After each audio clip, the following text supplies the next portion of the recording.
Hello students, मैं कमल जैन। मेरा जो यूट्यूब चैनल है जिसमें आपने देखा होगा बहुत सारे वीडियोस पड़े हुए हैं। अभी कुछ दिनों से वीडियोस नहीं आ पा रहे थे तो उसका रीज़न था कि मैं थोड़ा सा बिज़ी हो गया था। अब मैं दोबारा से आपके लिए क्लास 1 से स्टार्ट कर रहा हूँ और बिल्कुल एक एक पॉइंट को क्लियर करते हुए चलूँगा। अगर आपके कंसेप्ट क्लियर नहीं हुए हैं तो मैं ये दावे से कह सकता हूँ कि आपके कंसेप्ट हैं वो क्लियर होंगे, ज़रूर होंगे। अगर आप इंग्लिश को सीखना चाहते हो तो from the very basic start करना पड़ेगा, जिसमें हम कह सकते हैं कि फंडामेंटल जो फैक्ट्स हैं वहाँ से स्टार्ट करनी पड़ेगी। अगर किसी भी स्थिति में अगर इंग्लिश को सीखना है तो इंग्लिश के छोटे छोटे जो पॉइंट्स हैं उन्हें सीखना बहुत ज़रूरी है। इसलिए मैं यहाँ पर आज आपको पहली क्लास जो देने जा रहा हूँ इंग्लिश की, और ये जो इंग्लिश की क्लास में जो पढ़ाने जा रहा हूँ जो SSC, bank, CDS exam, LIC exam और भी इससे रिलेटेड जो वनडे एग्ज़ाम्स हैं उन सभी एग्ज़ाम्स में ये बेनिफिशियल है। तो आज हम शुरू करते हैं वेरी फर्स्ट क्लास, जिसका हम कहेंगे ये फंडामेंटल क्लास है। यहाँ पर आपको बता दें जो छोटे छोटे कंसेप्ट समझ नहीं आते वहाँ से अपन स्टार्ट करते हैं। अगर हम ये कहते हैं कि अगर इंग्लिश के बारे में कहा जाए कि इंग्लिश बनी कहाँ से, इंग्लिश का बेस कहाँ से आया, इंग्लिश के किस तरह से अल्फ़ाबेट्स यूज़ होते हैं, तो आपको बता दें भले ही एग्ज़ाम्स में आए या ना आए, पर हम जब इंग्लिश सीख रहे होते हैं तो इंग्लिश के अंदर सारे कंसेप्ट, सारी चीज़ें हमें सीखना ज़रूरी होता है। तो चलिए हम शुरू करते हैं। अगर हम पूछना चाहें कि इंग्लिश कितने टाइप से होती है, इंग्लिश कितने टाइप से होती है, तो आपको बता दें इंग्लिश जो लैंग्वेज है वो 4 तरीके से हम डिटरमाइन करते हैं। 4 तरीके से इंग्लिश होती है, जिनमें पहला जो टाइप है जिसे हम कह सकते हैं कि एकेडमिक इंग्लिश होती है, और एकेडमिक इंग्लिश के अंदर हम लोग ट्रांसलेशंस, हाई स्कूल या इंटर की जो प्रॉपर कोर्सेज होते हैं वो चलते हैं। दूसरी जो इंग्लिश होती है उसे हम कहते हैं जर्नलिस्ट इंग्लिश, और जर्नलिस्ट इंग्लिश जो होती है, जर्नलिस्ट इंग्लिश मतलब न्यूज़पेपर जो पढ़ने के लिए इंग्लिश होती है। पर ध्यान रहे जर्नलिस्ट इंग्लिश जो होती है वो ऑन केवल फॉर न्यूज़ होती है। अगर आप उसमें ग्रामेटिकल फॉल्ट्स निकालेंगे तो वो कोई भी नहीं मानेगा, क्योंकि न्यूज़पेपर की जो इंग्लिश होती है उसमें आपको केवल न्यूज़ कन्विंस की जाती है। न्यूज़पेपर सिर्फ आपकी रीडिंग स्किल को सुधार सकता है, न्यूज़पेपर से ग्रामर सेक्शन आपका स्ट्रॉन्ग नहीं हो सकता। तीसरा पार्ट जो आता है जिसे हम कह सकते हैं स्पोकन इंग्लिश, और स्पोकन में आपको केवल अंग्रेज़ी बोलने का तर्जुबा मिलता है, इंग्लिश बोलना कैसे सीखते हैं वो आता है। और लास्ट जो आता है जिसे हम कहते हैं कॉम्पिटिटिव इंग्लिश। कॉम्पिटिटिव इंग्लिश जो होती है वो हम और आप जो आपके कॉम्पिटिशन्स एग्ज़ाम्स होते हैं उनमें पढ़ते हैं। लेकिन आपको बता दें इंग्लिश तो सभी जगह सारी चीज़ कंपलसरी है। पहले आपने एकेडमिक पार्ट सीखना है, जर्नलिस्ट से संबंधित है वो भी चीज़ें आपके पैसेज वगैरह के लिए होती हैं। स्पोकन इंग्लिश है वो आपकी लैंग्वेज को सुधारता है, प्रोनाउंसिएशन को सुधारता है। और कॉम्पिटिटिव इंग्लिश तो आप जानते ही हैं, वनडे एग्ज़ाम्स की अगर आप तैयारी कर रहे हैं तो कॉम्पिटिटिव इंग्लिश बहुत ज़्यादा ज़रूरी है।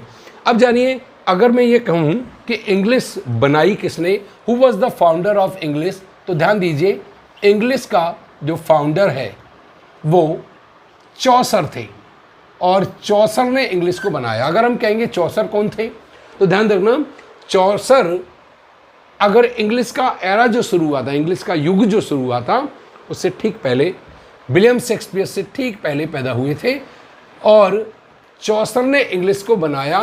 और इस इंग्लिश से पहले जो भाषा चलती थी, इंग्लिश लैंग्वेज से पहले जो भाषा चलती थी वो फ्रेंच और स्पेनिश भाषा चलती थी।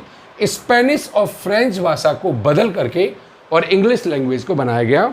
इंग्लिश लैंग्वेज के बाद भी एक लैंग्वेज बनी है जिसे हम कहते हैं अमेरिकन इंग्लिश। अमेरिकन इंग्लिश में और ब्रिटिश इंग्लिश में थोड़ा सा डिफरेंस है। जिस वर्ड को हम रियलाइज ZE बनाते हैं, उन अमेरिकन में रियलाइज में Z की जगह S का प्रयोग कर देते हैं। इसी प्रकार से अगर हम ये कहें कि अगर नीदर वर्ड है जिसको हम ब्रिटिश के अकॉर्डिंग नीदर बोलते हैं, ईदर बोलते हैं, अमेरिकन में इसको नाइदर और आइदर बोलते हैं। इसी प्रकार से अगर हम बोलते हैं हिदर एंड थिदर तो उसको अमेरिकन लैंग्वेज में हाइदर एंड थाइदर बोलते हैं। तो बहुत सारे वर्ड्स ऐसे हैं जो अमेरिकन इंग्लिश में ब्रिटिश इंग्लिश से थोड़े डिफरेंस हो जाते हैं। तो इंग्लिश से पहले अगर कोई कहा जाए कि लैंग्वेज कौन सी चलती थी, तो स्पेनिश और फ्रेंच लैंग्वेज चलती थी। अब स्पेनिश और फ्रेंच से पहले भी अगर हम लैंग्वेज की बात करें तो आप जानेंगे कि वो ग्रीक और लैटिन लैंग्वेज चलती थी। जो हम फिजिक्स, केमिस्ट्री, मैथ के अंदर जो सिंबल्स पढ़ते हैं वो सारे के सारे ग्रीक और लैटिन वर्ड से बनते हैं, लेटर्स होते हैं। एक्चुअली जिन लोगों ने ग्रीक या लैटिन वर्ड्स को पढ़ लिया उन्होंने किसी भी चीज़ का आविष्कार कर लिया, इन्वेंशन कर लिया, और वो देश में विदेश में परचम फहरा रहे हैं। आए दिन देखते हैं हम और आप नोबेल प्राइजेज जो हैं वो अमेरिका, जर्मनी, यहाँ के लोगों को मिलता है क्योंकि उन्होंने ग्रीक और स्पेनिश लैंग्वेज को परफेक्ट कर लिया है, ग्रीक और लैटिन लैंग्वेज को पढ़ लिया है। हम और आप भी ग्रीक और लैटिन लैंग्वेज पढ़ते हैं, पर साइंस के अलावा और कहीं हमें पढ़ने को नहीं मिलती है। ग्रीक और लैटिन के पहले भी जो भाषा चलती थी वो अगर हम कहें कि वो हिंदी लैंग्वेज चलती थी, और हिंदी लैंग्वेज जिसे हम देवनागरी कह सकते हैं, और देवनागरी भाषा से हिंदी से कन्वर्ट होकर के हुई है। अब कई लोग ये सोचेंगे कि हम कैसे प्रूव करें कि हिंदी चलती थी, तो अभी मैं बताऊंगा आपको कि देखो हिंदी कैसे कन्वर्ट हुई है। और हिंदी से पहले अगर हम ये कहें तो संस्कृत लैंग्वेज चलती थी। संस्कृत भाषा से मिलती जुलती भाषा है ना, वो इंग्लिश है। कोई भी इंग्लिश के अंदर जो लेटर बना है वो लेटर कहीं ना कहीं से किसी भी भाषा के अंदर सिमिलरिटी लिए हुए होता है। अगर हम ये कहना चाहें कि अगर इंग्लिश में एक जो वर्ड बी जो है वो और हिंदी में ब वर्ड है, तो इसके भी दो पोर्शन है और इसमें भी दो पोर्शन है, तो कहीं ना कहीं से इन दोनों का मिलता जुलता उनका जो बना हुआ जो बनावट है वो सेम है। और इनका बोलने का भी देखिए, इसको हम बोल रहे हैं ब, तो इसको भी बोल रहे हैं बी, यानी हमारी जो ओठों की जो लैंग्वेज जो जुड़ करके बनती है वो भी लगभग सेम होती है। इसी प्रकार से अगर हम यहाँ पर बोल रहे हैं ए, तो इंग्लिश में भी ए बनाया, इसमें भी एक बंद है और इसमें भी एक बंद है। अगर हम बोलते हैं प, तो इधर भी उन्होंने क्या बनाया, पी। तो आप देख रहे हैं हमने ऐसे बंद किया, उन्होंने ऐसे बंद कर दिया है। अगर इसी प्रकार से हम ट बोलते हैं तो इसमें इंग्लिश में टी बनाया, उन्होंने टा के नीचे का वो पोर्शन है ये वाला, ये हटा दिया। इसी प्रकार से अगर हम बोलते हैं हा, तो हा को उन्होंने बना दिया एच। अगर हम एच को और इधर से ऐसे करके और इसे मिला दें तो लगभग ऐसा लगता है जैसे हा ही बन गया है। तो एच जो है ना वो भी कहीं ना कहीं से इस तरह से मिला हुआ है। इसी प्रकार से अगर हम बोलते हैं क, तो का भी स्मॉल में के ऐसे बनता है, तो सही मायने में के में एक बंद एक खुला है, इधर भी एक बंद एक खुला है। तो ओवरऑल हम देखेंगे हिंदी भाषा से इंग्लिश का बहुत सारा मिलता जुलता आपको पोस्चर मिलेगा। अब जैसे ये कहा जाए कि कोई वर्ड है जैसे बेटर, अब बेटर को हमने इंग्लिश में तो बोला बेटर, लेकिन इसको अगर हम हिंदी में बोलते हैं तो हम इसको बोलते हैं बेहतर। तो आपने देखा होगा बेहतर वर्ड का जो प्रोनाउंसिएशन है, बोलना उच्चारण है, और बेटर का लगभग समान है, एक जैसा लग रहा है। इसी प्रकार से अगर हम वर्ड बोलते हैं सिपाही, तो इसको हम हिंदी में सिपाही बोलते हैं, सिपाही से बिगड़ करके ये सिपाही बना। इसी प्रकार से डिप्टी पढ़ते हैं, डिप्टी, जिसको इंग्लिश में डिप्यूटी बना दिया। इसी प्रकार से अगर हम कहते हैं ये हमारी बिरादरी का है, और बिरादरी का है मतलब बिरादर है, तो इंग्लिश में बना दिया वो हमारा ब्रदर है। इसी प्रकार से अगर हम हिंदी में बोलते हैं कि गपशप करते हैं, गपशप, तो उन्होंने गपशप को बना दिया गॉसिप करते हैं। तो कहीं ना कहीं से ये हिंदी के जो वर्ड हैं और इंग्लिश के वर्ड है वो लगभग मिलते जुलते से होते हैं। तो यहाँ से ये भी क्लियर होता है कि हिंदी के कई लेटर्स इंग्लिश में कन्वर्ट किए गए हैं। इंग्लिश लैंग्वेज तोड़ करके बनाई गई लैंग्वेज है, और इंग्लिश को धीरे धीरे भाषा जैसे जैसे सुधार आता है वैसे वैसे भाषा में ये परिवर्तन आते रहते हैं। अब हम चलते हैं, ये तो बात रही कि इंग्लिश लैंग्वेज बनी कहाँ से। कई बार आप लोगों को ये नहीं पता चलता है कि फाइनली इंग्लिश के अंदर बहुत सारी चीज़ें हैं जो फ्रॉम द वेरी बिगिनिंग, जब से आपने पढ़ाई की है तब से बहुत सारी गलतियाँ बताई जा रही हैं। जैसे अगर आपसे पूछा जाए कि ग्रामर की स्पेलिंग क्या है, तो आप GRAMMAR बोलते हो। बहुत से लोग तो एक ही जगह ई बोल देते हैं, GRAMMAR बोलते हैं, पर ध्यान दीजिए इंग्लिश में कभी भी डबल शब्द का उच्चारण नहीं करना। GRAMMAR, डबल एम नहीं बोलना चाहिए, क्योंकि कोई भी लेटर अगर किसी के ऊपर होता है तब आप उसे डबल बोलते हो। जैसे अगर व्यवहारिक टर्म में कहा जाए कि अगर एक मकान बना हुआ है और इस मकान के ऊपर एक मकान और बना दिया मैंने, तो ये कहलाएगा ये डबल स्टोरी है। लेकिन अगर एक मकान के बगल से मैंने दूसरा मकान बना दिया तो ये डबल स्टोरी नहीं कहलाएगा। तो यहाँ गौर से देखिए, एम के ऊपर एम थोड़े है, एम के बगल से एम है, तो इसलिए हम इसको डबल नहीं बोल सकते। अगर हम एप्पल की स्पेलिंग भी बोलेंगे तो APPLE, ए डबल PLE नहीं बोलेंगे। और इसको ध्यान रखना, हमें बोलना पड़ेगा एप्पल। बहुत से लोग इसको क्या बोल देते हैं, एप्पल। तो ध्यान रखना, एप्पल नहीं बोलना कभी भी। इंग्लिश में कभी भी कोई भी लेटर आधा नहीं बोला जाता। अगर हम कहते हैं MUMM बाय, तो हम इसको बोलेंगे मम्मी। मम्मी नहीं बोलना है, मम्मी। DADD बाय, इसको हमें बोलना पड़ेगा डैडी। अगर हम इसको मम्मी बोलते, इसको एप्पल बोलते, तो हमें इसको डैडी बोलना पड़ेगा, तो हमें इसको ग्रामर बोलना पड़ेगा। तो ध्यान दीजिए, कभी भी इंग्लिश में डबल लेटर का यूज नहीं करना है। और भी देखिए, अगर हम बोलते हैं PUPP बाय, PUPP बाय, तो इसको हम बोलते हैं पपी। पप्पी नहीं बोल सकते, पपी यानी पिल्ला होता है कुत्ते का, उसको भी हम पपी बोलते हैं। तो इंग्लिश में कभी भी कोई भी लेटर है वो आधा नहीं बोला जाता है। अब और हम अगर लेटर्स, इनके वर्ड्स की बात करें तो गौर से देखेंगे हम। देखिए, और बहुत सारी चीज़ें, आज फंडामेंटल बेसिक चीज़ें बताने वाला हूँ। आज मैं कुछ चीज़ें जो बोर्ड पर मैं पढ़ाऊँगा और कुछ चीज़ें ऐसी होंगी जिनको मैं सीधे सीधे जो नोट्स हैं उसके अकॉर्डिंग समझाऊँगा। और सुनिए, अगर कोई ये कहता है कि 4 की स्पेलिंग क्या है, तो हम कहेंगे FOUR, 4। लेकिन 40 की स्पेलिंग ध्यान रखना FORT बाई होती है, FOURT बाई क्यों नहीं? उसका रीज़न है वो ये है कि इंग्लिश के अंदर जो स्पेलिंग होती है उनका भी कुछ फंडा होता है। जैसे O और U अगर साथ आ जाता है तो या तो O या U, इन दोनों में से किसी एक को रखा जाता है। इसी प्रकार से अगर हम A और I लेते हैं तो उसमें A रखा जाता है।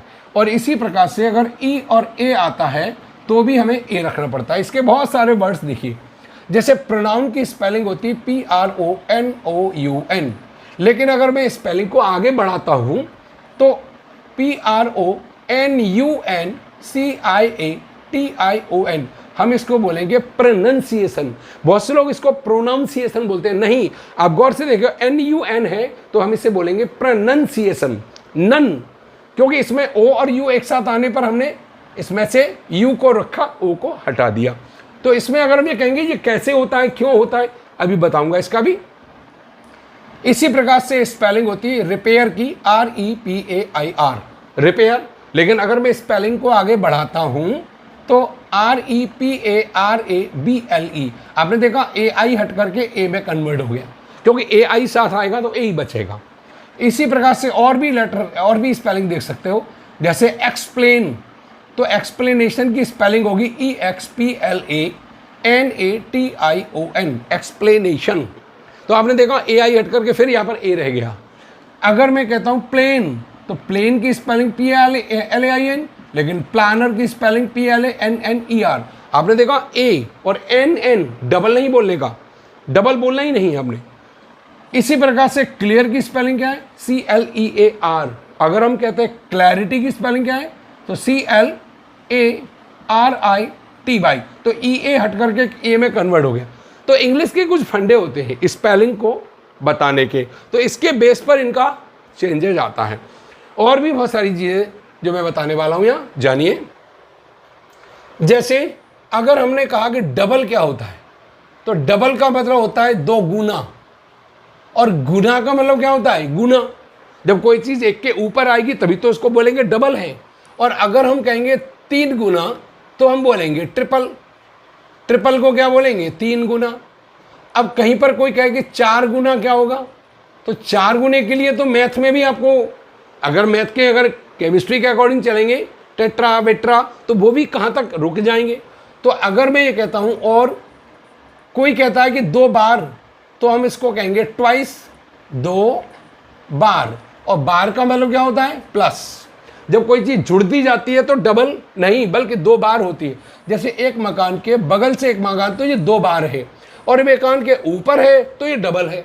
तो इसीलिए तो मैंने इसको ये बार के सेंस में बोला गया, ट्वाइस आया है, इसलिए इसको क्या बोल रहे हैं, GRAMMER, ट्वाइस। ट्वाइस के बाद एक वर्ड आता है थ्राइस। थ्राइस का मतलब होता है 3 बार। अब 4 बार के लिए क्या क्या बोलेंगे अपन? अब 4 बार के लिए लोग कह देते हैं कि 4 टाइम्स। अगर ये 4 टाइम्स को 4 बार कहते हैं, 5 बार को हम कहते हैं 5 टाइम्स, इस तरह से, तो इधर 2 गुना, 3 गुना, फिर 4 गुना के लिए क्या बोले? तो ध्यान दीजिए, जैसे कोई भी पेपर होता है और अगर हम उसको फोल्ड करते हैं तो ये एक के ऊपर एक आ जाता है। जब हम पेपर को फोल्ड कर देंगे तो एक के ऊपर एक आने पर क्या हो जाता है? डबल हो जाता है। तो इसी प्रकार से जब हमने फोल्ड किया तो 4 गुना को हम क्या बोलेंगे? 4 फोल्ड। 5 गुना को बोलेंगे 5 फोल्ड। यहाँ पर होता क्या है कि मैथ में भी आपने देखा होगा कि पिता की उम्र पुत्र की उम्र से 4 गुनी है, तो वहाँ पर वो क्या करते हैं कि 4 टाइम्स लिख देते हैं इंग्लिश में, जबकि सही मायने में वहाँ पर क्या बोल रहे हैं आप? पिता की उम्र पुत्र की उम्र से 4 गुनी है। तो 4 गुनी के लिए तो आप 4 फोल्ड लगाएंगे, आप 4 टाइम्स कैसे लगा देंगे? पर मैथ में भी इस चीज़ को कोई इग्नोर कर देते लोग, लेकिन इंग्लिश इग्नोर नहीं करती। इंग्लिश में जो चीज़ होनी चाहिए वही होगी। तो 4 गुना की इंग्लिश क्या होगी? 4 फोल्ड। कभी भी 4 टाइम्स मत बोल दीजिएगा। चलिए और कुछ फैक्ट्स बताते हैं इंग्लिश से संबंधित। जैसे अगर कोई ये पूछता है आपसे कि इंग्लिश में अल्फ़ाबेट कितने होते हैं, और अल्फ़ाबेट जो है, अल्फ़ाबेट ज़्यादातर मैंने देखा है, बहुत लोगों से पूछा है, सब के सब 26 अल्फ़ाबेट बोल देते हैं। तो आपको बता दें, अल्फ़ाबेट 26 कभी नहीं बोलना। अल्फ़ाबेट सिर्फ और सिर्फ 1 होता है। अल्फ़ाबेट को हिंदी में हम क्या बोलते हैं? वर्णमाला। वर्ण की माला। तो कॉमन सेंस है, अगर हम एक 26 फ्लावर्स, 26 फूलों की एक माला लेके जाएंगे तो वो माला कितनी कहलाएगी? माला तो एक ही होगी ना, उसके अंदर जो फ्लावर्स होंगे वो 26 होंगी। तो मैंने यहाँ पूछा कि अल्फ़ाबेट कितने होते हैं, तो आप बोलेंगे अल्फ़ाबेट 1 होता है। हाँ, अल्फ़ाबेट के अंदर अगर कोई ये पूछता है कि लेटर्स कितने होते हैं इस अल्फ़ाबेट के अंदर, तो अल्फ़ाबेट के अंदर जो लेटर होते हैं वो 26 हम पढ़ते हैं। यहाँ एक चीज़ और ध्यान दीजिए कि हिंदी के अंदर जो अल्फ़ाबेट होते हैं, हिंदी के अल्फ़ाबेट है वो भी एक ही होती है, और हिंदी के अंदर जो लेटर है, कोई भी लैंग्वेज होगी उसके अंदर अल्फ़ाबेट तो 1 ही होगी। अगर कोई कहता है कि हिंदी के अंदर अल्फ़ाबेट कितने, तो 1 है। जर्मनी के अंदर कितने? एक ही है। फारसी के अंदर कितने? एक ही है, 2 हो ही नहीं सकती। अगर हिंदी के अगर लेटर्स की बात करें तो हिंदी में जो हम लोग लेटर्स है ना वो पढ़ते हैं 52। तो यहाँ कॉमन सेंस आ गया कि हिंदी के 52 लेटर्स के अगेंस्ट इंग्लिश के अंदर 26 लेटर होते हैं। इससे क्लियर हुआ कि इंग्लिश है वो हिंदी की हाफ यानी आधी है। क्यों हो जाती है आधी? क्योंकि इंग्लिश के कई लेटर्स हैं, जैसे टी है तो इससे हम ता भी बना सकते हैं और इससे हम टा भी बना सकते हैं। इसी प्रकार से अगर कोई वर्ड डी है तो डी से हम दा भी बना सकते हैं और डा भी बना सकते हैं। और एक और चीज़, अगर इसमें एक लेटर को ऐड कर दे तो एक वर्ड और बन जाता है। जैसे टी एच कर दिया तो ये था बन जाता है, डी और एच कर दिया तो ढा बन जाता है, इस तरह से, या धा बन जाता है। तो इस तरह से लेटर्स है ना वो सॉल्ट हो जाते हैं, यानी एक लेटर से 2-2 लेटर हिंदी के बन जाते हैं। इसलिए हिंदी के 52 लेटर्स के अगेंस्ट इंग्लिश में मात्र 26 लेटर्स होते हैं। अगर तो अब से कभी मत कहिएगा कि अल्फ़ाबेट 26 होते हैं। अल्फ़ाबेट कितने होते हैं? 1। अगर हम कहते हैं इंग्लिश के अंदर जो टोटल लेटर्स होते हैं जिनको अपन कह सकते हैं साउंड के रूप में, वो ध्यान रखना 44 फोनेटिक साउंड होती हैं। 44 लेटर्स होते हैं जिनमें 20 तो होते हैं वोवेल्स और 24 कॉन्सोनेंट्स होते हैं। 24 कॉन्सोनेंट और 20 वोवेल्स। नॉर्मल वे में ध्यान दीजिए, यहाँ लेटर और साउंड में बहुत डिफरेंस है। साउंड क्या और लेटर क्या? जैसे ये ए लिखा हुआ है, तो अगर मैं इसको ए को लेटर के रूप में पढ़ूंगा तब तो मैं बोलूँगा ए, और इसको साउंड के रूप में पढ़ूंगा तो बोलूँगा आ। अगर मैं बी बोल रहा हूँ तो बी को लेटर के रूप में तो हम पढ़ेंगे बी, लेकिन साउंड के रूप में हम पढ़ेंगे इसको ब। इसी प्रकार से अगर ई आ जाता है तो लेटर के रूप में तो अपन पढ़ेंगे ई, लेकिन साउंड के रूप में हम पढ़ेंगे इसको ए। इसी प्रकार से कोई भी वर्ड सी है तो इसको लेटर के रूप में तो पढ़ेंगे सी, लेकिन साउंड के रूप में इसे पढ़ेंगे सा या चा या का, जो भी है। अब इसी कंडीशन में अगर आपसे पूछता है कि ए एन डी और एक आता है ई एन डी, तो इनका प्रोनाउंसिएशन इसका और इसका अलग हो जाएगा, क्योंकि हमने कहा इसको बोलना है तो बोलने में इसको बोलना पड़ेगा अंड, और इसको ई को क्या बोलना है ए, तो इसको बोलना पड़ेगा एंड। तो ध्यान दीजिए, इन दोनों को सेम प्रोनाउंसिएट मत करिएगा, ये अंड है और ये एंड है। इसके अलावा एक चीज़ ध्यान रखनी, इंग्लिश के अंदर, इंग्लिश में आर और टी और डी ये 3 लेटर बोले नहीं जाते। जब भी र या ट या ड बोलने का है तो इनकी जगह हमने रा की जगह आ बोलना है, टा की जगह ता बोलना है और डा की जगह दा बोलना है। अगर कोई आपसे कहता है कि ये क्या लिखा हुआ है DOCTOR, तो इसको हम पढ़ेंगे डॉक्टर। इसको डॉक्टर मत बोल देना, डॉक्टर है। अगर हम इसको बोलते हैं POOR, तो हम इसको पढ़ेंगे पुअर। पुअर नहीं पढ़ेंगे, क्योंकि इंग्लिश में रा बोलना ही नहीं। कोई भी स्थिति में अगर मैं कहता हूँ ARE, तो इसको बोलेंगे हम आ, आर नहीं बोलेंगे। क्या बोलेंगे? आ। जैसे अगर कोई कहता है 12th की स्पेलिंग क्या है, तो 12th की स्पेलिंग TWELFTH होती है। अब स्पेलिंग एरर्स में भी बहुत सारी चीज़ आती है। 12th की स्पेलिंग TWELFTH। वैक्यूम की स्पेलिंग होती है VACUUM।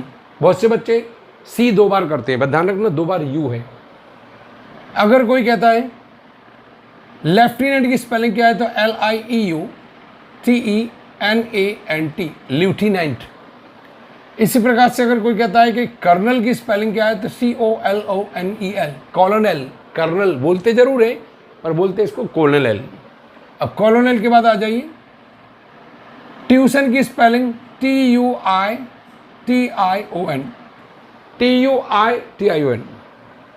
तो ट्यूशन की लोग स्पेलिंग नहीं पता होती। ट्यूशन, बहुत सारी स्पेलिंग है जिनमें हमारा आप गड़बड़ कर जाते हैं, तो ये स्पेलिंग वगैरह ध्यान रखना है। हमने अभी आपको बताया कि इंग्लिश के अंदर R और T और D बोले नहीं जाते, यानी र और ट और ड ये लेटर नहीं बोलना है। रा आता है तो हमने आ बोलना है, ट आता है तो ता बोलना है और ड आ जाए तो दा बोलना है। जैसे अभी आपको बताया कि DOCTOR, इसको बोलते हैं हम डॉक्टर। ऐसे ही POOR, इसको हम बोलते हैं पुअर। POWER, इसे हम बोलते हैं पावर। अब यहाँ प्रश्न उठता है कि हम ऐसा क्यों करते हैं, तो आप बता दें, एक फिलोलॉजी होती है, फिलोलॉजी। तो फिलोलॉजी को कहते हैं हम भाषा विज्ञान, और फिलोलॉजी के अंदर फोनेटिक्स होते हैं।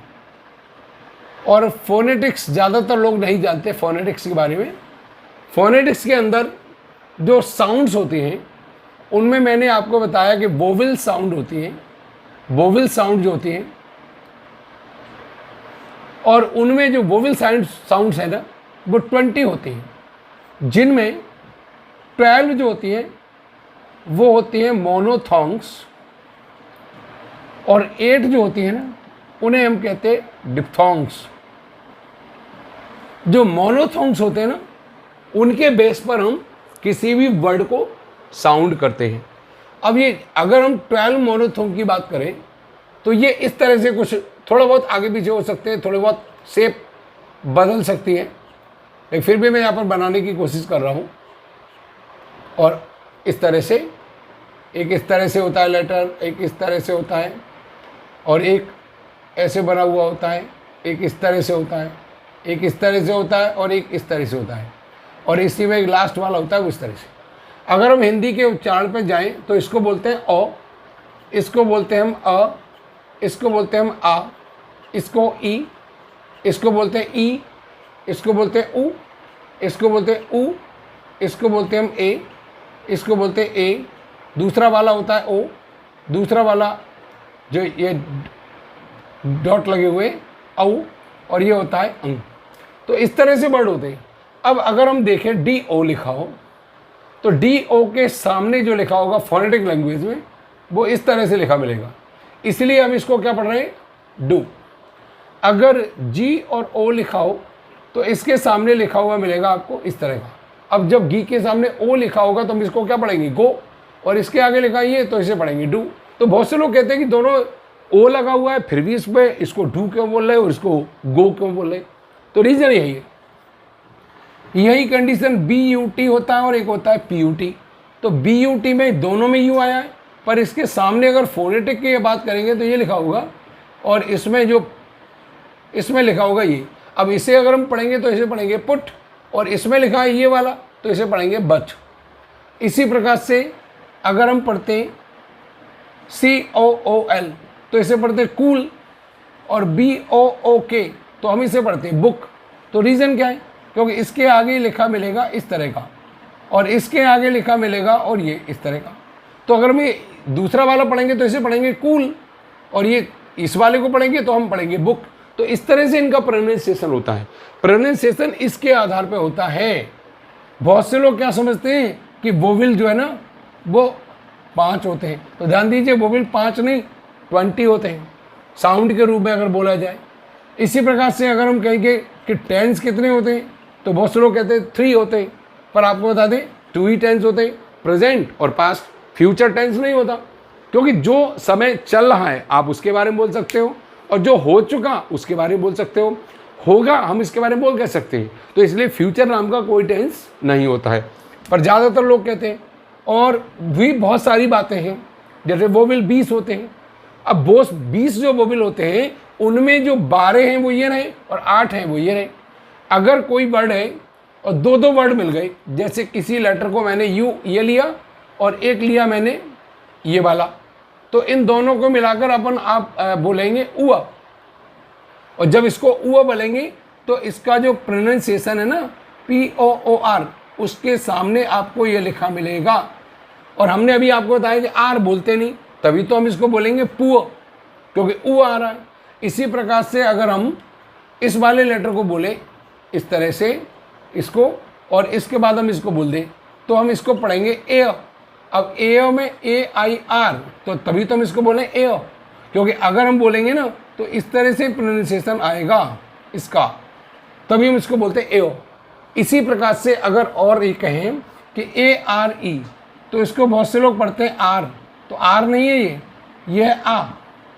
अगर हम बोलते हैं HANDSOME, तो इसको बोलना है हैंडसम, हैंडसम नहीं हैंडसम। इसी प्रकार से WEDNESDAY, तो हम इसको बोलते हैं वेंसडे, वेंसडे। पर आदत बन गई है वेंसडे की वेडनेसडे बोलने की, हैंडसम को हैंडसम बोलने की। तो ये चल रहा है, लेकिन वास्तविकता में सही इंग्लिश का प्रोनाउंसिएशन होगा वो वेंसडे होगा, संडे, मंडे, संडे नहीं। इस प्रकार से हैंडसम, हैंडसम नहीं। तो बहुत सारे वर्ड हैं, क्योंकि RTD इंग्लिश में बोले नहीं जाते। अब आपने देखा होगा टेबल हम पढ़ते हैं और ये पढ़ते हैं 2 1 जा 2, टेबल जो पढ़ते हैं। इसी प्रकार से 2 और फिर पढ़ते हैं 2 जा और 4। तो कई बार पूछना कि ये 1 जा और 2 जा क्या होते हैं, तो जानिए 1 ONES, 1 में अगर हम S लगा देंगे तो क्या हो जाएगा वंस, और इसके साथ अगर हमने लगा दिया ये वाला आ, तो इन दोनों को मिला के बोला जाता है 1 जा। ये सही माने में एक सेंटेंस होता है, और ये बोलते हैं 2 1s आ 2, ये टेबल होती है, सेंटेंस के रूप में बोलते हैं। और सेंटेंस क्या है 2 1 जा 2। इसी प्रकार से 2 और फिर लिखेंगे 2s और ARE आ 4, तभी तो पढ़ रहे हैं 2 2s आ। अब इसको अगर हम पढ़ेंगे 2s और इसको पढ़ेंगे आ, तभी तो मिलाकर बन जाता है 2s आ। तो ऐसे इंग्लिश में ध्यान रखना है कि ये बिल्कुल बेसिक जो फैक्ट्स है इनके बारे में ध्यान रखना। अब बहुत सारी चीज़ें आपने देखी होंगी, हम लोग ये कह देते हैं कि इंग्लिश में कुछ वर्ड लेटर है वो साइलेंट हो जाते हैं। क्या कभी आपने जानने की कोशिश करी है कि ये साइलेंट क्यों हो जाते हैं? जानते हैं साइलेंट का भी एक फंडा है।